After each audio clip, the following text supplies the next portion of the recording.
Hi, subscribe to my channel Shobha Rana for more. आपका नाम ये पीपल बाबा कैसे पड़ा? देखिए, ऐसा था कि जब हमने 11 साल की उम्र में पेड़ लगाने शुरू किए। और पेड़ लगाने शुरू क्या किया, कोई इस तरह से उस वक़्त ये एक वोकैबुलरी नहीं होती थी सस्टेनेबिलिटी की, क्लाइमेट चेंज की, कि हमें ग्लोबल वार्मिंग के लिए कुछ करना है। ये तो मज़े-मज़े में चीज़ें होती थी। 11 साल की उम्र में हमारी एक टीचर हुआ करती थी, मिसेस विलियम्स करके, मेरी क्लास टीचर थीं। 4th और 5th ग्रेड में हमारी 2 साल उन्होंने हमें पढ़ाया। तो वो बहुत सारी बर्ड्स बीज बटरफ्लाइज पे हमें कहानियाँ सुनाती थी, प्रकृति के बारे में बात करना, पहाड़ों पे, नदियों पे, खलियानों के बारे में बात करना। तो वो नेचुरल वर्ल्ड के लिए इतना प्रेम उन्होंने हमारे लिए जगाया, और कहानियों द्वारा इट इट इतना इम्पैक्ट किया हमारे ब्रेन को, हमारे पूरी रूह को। तो बड़ा सुकून मिलता था उनकी बातें सुन के। तो उन्होंने एक दिन एक बात कही, बहुत प्यारी बात कही। 1977 की बात है, जनवरी का महीना था। तो उन्होंने कहा, देखो बेटा, दुनिया में कोई भी डॉक्टर इंजीनियर बन सकता है, कोई भी सीए एमबीए बन सकता है, कोई भी पॉलिटिशियन इंडस्ट्रियल बन सकता है, अगर उसके पास कोई रिसोर्सेज हों और अगर वो वक्त दे वो अपने काम को, तो कुछ भी बन सकता है। लेकिन प्रकृति के लिए 24 घंटे कोई काम करने के लिए बहुत कम लोग हैं। तो जब उनसे पूछा गया, मतलब मैंने ही क्वेश्चंस किए थे कि मैम इसका क्या मतलब हुआ, तो उन्होंने कहा, देखो, लोग पेड़ काट रहे हैं लेकिन पेड़ों की संख्या को बढ़ाने के लिए कोई काम नहीं कर रहा। डिपार्टमेंट्स होती हैं, अथॉरिटीज़ होती हैं, सरकारें होती हैं, वो तो ठीक है, लेकिन उस तरह से कोई इंडिविजुअल्स काम नहीं कर रहे। तो वो चीज़ मन में बैठ गई। तो नानी हमारे साथ रहती थी, फादर आर्मी में थे तो उनकी पोस्टिंग्स होती रहती थी, तो नानी हमारे साथ ही रहती थी। तो मम्मी और नानी हमारी घर में तो जब मैं शाम को स्कूल से वापस जाता था तो मैं सब बताता था कि मेरी टीचर ने मुझे क्या बोला। I was very excited to share everything with my nani. I use to share everything with my nani. तो हम झाई जी बोलते थे उनको। तो झाई जी को हमने बोला कि इस तरह से मेरी टीचर ऐसे बोल रही हैं। उन्होंने कहा, बिल्कुल ठीक बोल रही हैं, कोई काम ही नहीं करता, और तेरे को भी डॉक्टर बनने की ज़रूरत नहीं है, तेरे को भी फ़ौज में जाने की ज़रूरत नहीं, क्योंकि पापा चाहते थे कि बड़े हो के हम भी फ़ौजी बने, हम भी डॉक्टर बने। तो यही काम कर, जो तेरी टीचर कहती है वही काम कर। तो एक तरीके से एश्योरेंस मिलती थी वहाँ से, कि हाँ, जो टीचर कह रही हैं और नानी कह रही हैं, और दो बड़े इंपॉर्टेंट लोग लाइफ के कह रहे हैं और एक ही बात कह रहे हैं। तो बस जी, फिर तो ये हुआ कि एक दिन टीचर ने कहीं यही कह दिया कि देखो, पृथ्वी पे जो भी कुछ हो रहा है, प्रकृति का कंटेंट कम हो रहा है। मतलब जो ग्रीन कंटेंट है वो कम होता जा रहा है और ब्लू कंटेंट कम होता जा रहा है। यानी कि जल कम होता जा रहा है, नीला जल, है ना, ब्लू वाटर। तो जो ब्लू कंटेंट है वो कम हो रहा है और ग्रीन कंटेंट कम हो रहा है, क्योंकि छाया जाती है। छाया जाती है तो धरती गर्म होती है, गांव गर्म होते हैं, तालाब गर्म होते हैं, नदियां गर्म होती हैं, जलाशय सूख जाते हैं, कुएं सूख जाते हैं, शहर गर्म होते हैं, लोग बीमार पड़ते हैं, दीवारें गर्म हो रही हैं। तो वो जिस लय में बात करती थी, जो पोएटिक वे से बात करती थी, वो हम तो ऐसे बस मतलब मंत्रमुग्ध होकर सुनते थे उनकी बातें कि हाँ, बात तो सही कर रही है। तो मैम, फिर हमें क्या करना चाहिए? तो कहते, छाया वापस लेकर आओ। तो उन्होंने हमें एक कीवर्ड दिया, छाया। छाया। तो वो कहते कि छाया जब आती है तो पक्षी भी आएंगे, कीट पतंगे भी आएंगे, उनका खाना भी आएगा, फिक्स भी आएंगे, फ्रूट्स भी आएंगे, फ्लावर्स भी आएंगे, सीड डिस्पर्सल भी होगा, पॉलिनेशन भी होगा। And then she would take out the entire, जैसे एनसाइक्लोपीडिया, तो पूरी साइंस समझाती थी वो। कहाँ से काम शुरू हुआ? छाया से शुरू हुआ। छाया मतलब शेड मीन्स कैनोपी, कैनोपी मतलब प्लांट कैनोपी जो वो होती है। तो वो कहती थी कि मिट्टी के ऊपर भी छाया होनी चाहिए, है ना, पहाड़ों पे भी छाया होनी चाहिए, सड़कों के किनारे भी छाया होनी चाहिए, डिवाइडर्स पे भी छाया होनी चाहिए, पार्कों में भी छाया होनी चाहिए। तो वो वृक्ष ना बोल के वो छाया बोलती थी। अब छाया किससे आती है? वो तो वृक्ष से ही आती है, छोटे पौधों से भी आती है, बड़े पौधों से भी आती है।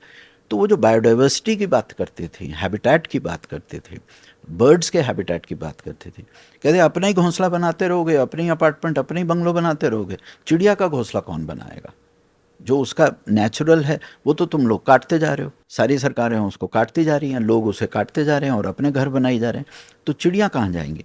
तो वो छोटी छोटी बातें हैं। मेरा कहने का मतलब है, मैं सिर्फ परिप्रेक्ष्य में समझाने की कोशिश कर रहा हूँ, कॉन्टेक्स्ट समझाने की कोशिश कर रहा हूँ कि कहाँ से ये जन्म हुई, ये चीज़ें कहाँ से वो एनर्जी आई ये काम करने की।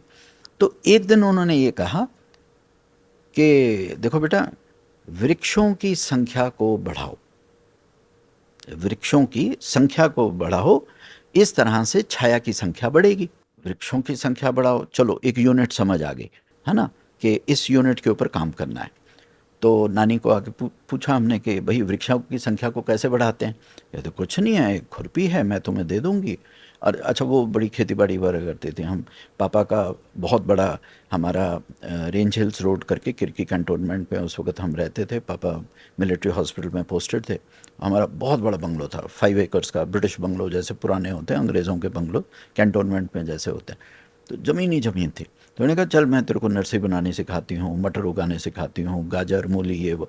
सो उनको, नानी को एक चीज़ समझ आ गई कि ये अब मिट्टी के साथ काम करेगा, है ना। उन्होंने पकड़ लिया। तब आप 10-11 साल के थे? 11 77 11।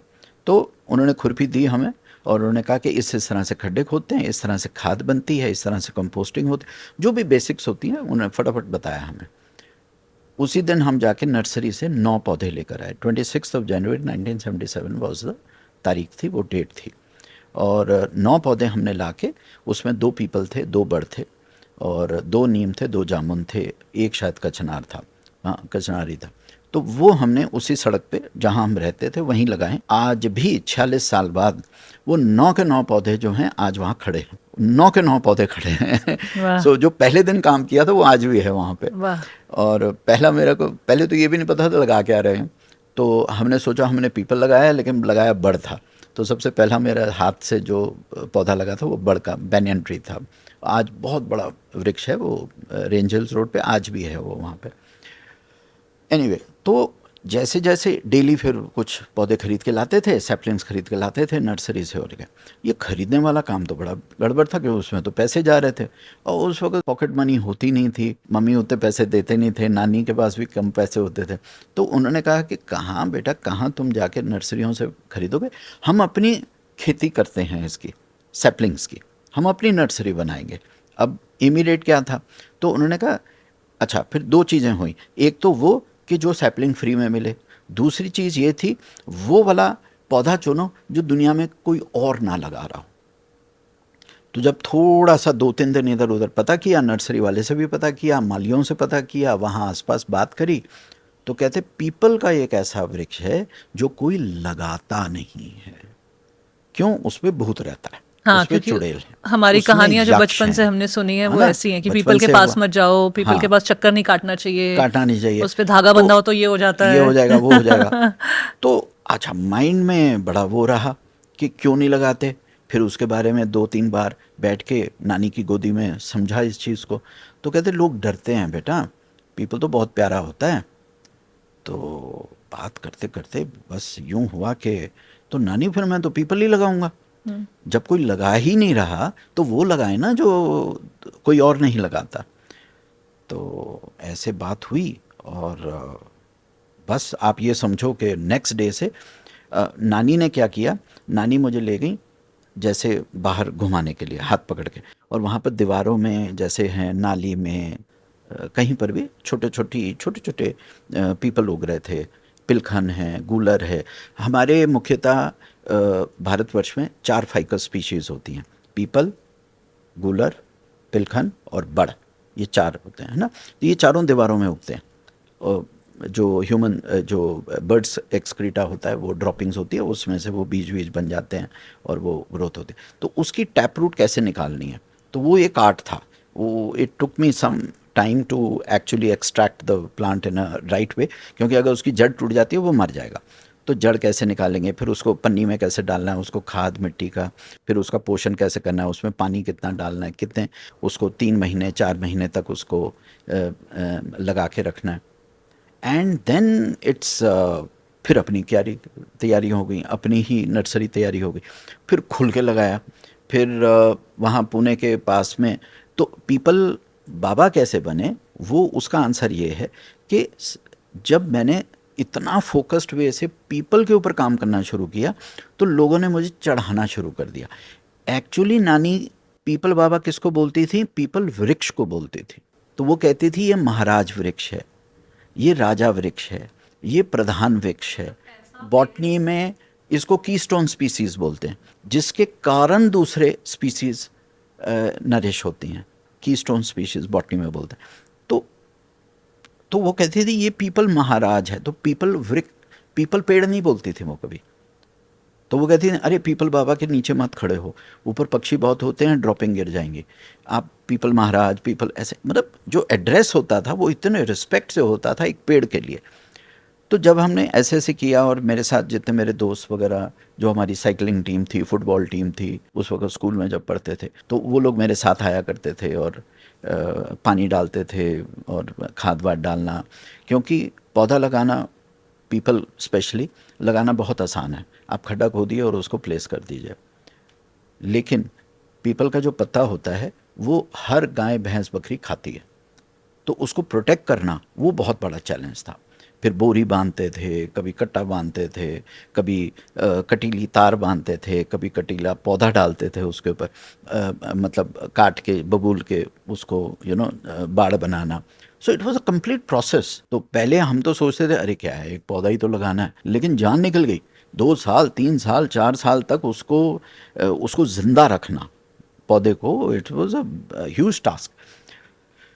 तो बस बदनाम हो गए। फिर तो ये था कि अरे वो भूतिया पेड़ लगाने वाला जो बच्चा है, साइकिलों में घूमता है पूना में डिस्ट्रिक्ट में, उस वक्त तो सबसे पहले मैंने, मेरे ख्याल से जो पहले 2.5-3 लाख पौधे लगाए वो पुणे डिस्ट्रिक्ट में ही लगाए।